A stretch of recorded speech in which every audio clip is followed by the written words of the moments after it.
নমস্কাৰ, মই Bikash. Welcome to my channel the Mising chapter.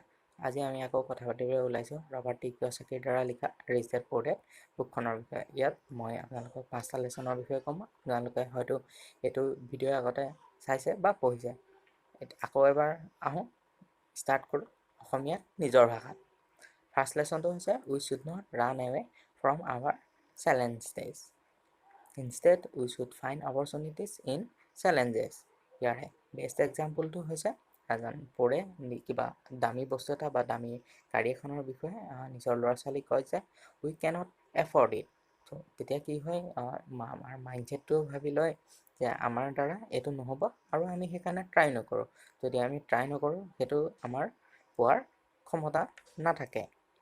কিন্তু তাৰ সলনি ৰিচ এজনে কয় কি you can find a way how can we afford it. তেতিয়া আমাৰ মাইণ্ডছেটটোৱে ভাবে যে এইটো আমাৰ পোৱা ৰাস্তা আছে, কিন্তু আৰু সেই ৰাস্তাটো বিচাৰিবলৈ তেতিয়া আৰম্ভ কৰে। চ' এটা সময়ত হয়তো সময়ৰ সোঁতত আমি এইটো বস্তু পাব পাৰোঁ। ছেকেণ্ড লেচনটো হৈছে ইয়'ৰ নেটৱৰ্ক। নেটৱৰ্ক আপোনাৰ টোটেল এমাউণ্ট কিমান আছে, আপোনাৰ টোটেল সম্পত্তি কিমান, সেইটো মেটাৰ কৰে।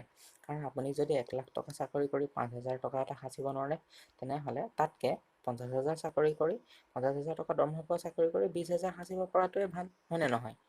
এণ্ড থাৰ্ড লেচনটো হৈছে ৰিস্কৰ ক্ষেত্ৰত। পৰে সদায় কয় যে প্লে ইট ছেফ। টকা পইচাৰ ক্ষেত্ৰত কেতিয়াও ৰিস্ক ল'বলৈ নিবিচাৰে।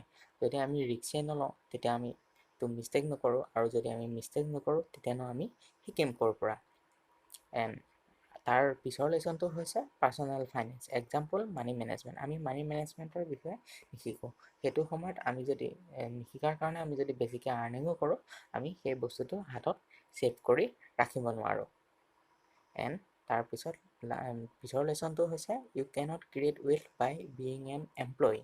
মানে কি হৈছে, আপুনি আপোনাৰ 100% ৱেল্থ জেনেৰেট কৰিব নোৱাৰে বাই এন এমপ্লয়ী হৈ পেলাই। কাৰণ আপুনি কাম যিমানেই ভাল নকৰক কিয়, সেই কামৰ পৰা যিটো প্ৰফিট জেনেৰেশ্যন হ'ব তাৰতো এটা অংশ আপোনাৰ কোম্পানী বা আপোনাৰ গভৰ্ণমেণ্ট বা আপোনাৰ মালিকেতো লৈ যায়, হয়নে নহয়?